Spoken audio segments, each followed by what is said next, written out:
One characteristic of Carolina bays that has not been discussed at length is their persistence. And by their persistence, I mean these ovoid planforms. Again, here we see our generic bay planform from Central Carolinas. The persistence of that landform and these ovals against wind and water erosion. And in this case here, we're showing alongside of a significant river channel a lot of alien wind-blown dunes coming up from the southwest and tracing across these bays. And in spite of that heavy dune activity of lighter sand and less, we still see the bays persisting in their elegance. For instance, here's one bay here that has certainly survived being transgressed by these dunes, and another down here still in all its glory.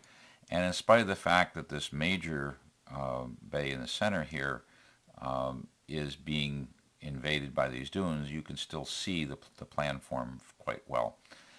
We hold that the persistence of the dunes is due to their being created by high energy, high temperature, high pressure ejected deposition of the sand, basically cementing it. It's not cemented in the typical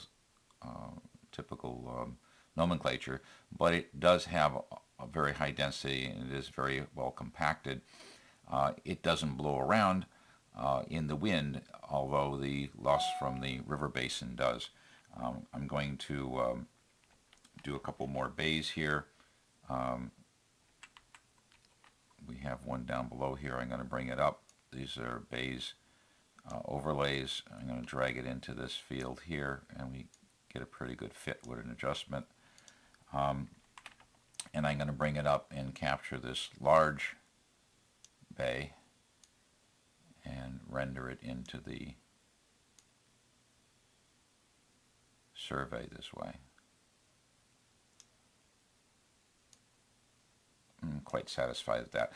We would obviously need to take some investigations to dig down into this wind-blown sand dunes transgressing to locate the original rim.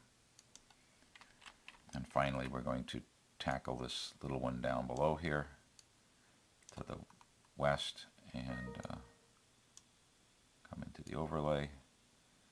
And then we're going to go down into the earth and see what we have on the ground. And you can see the trails winding around this rim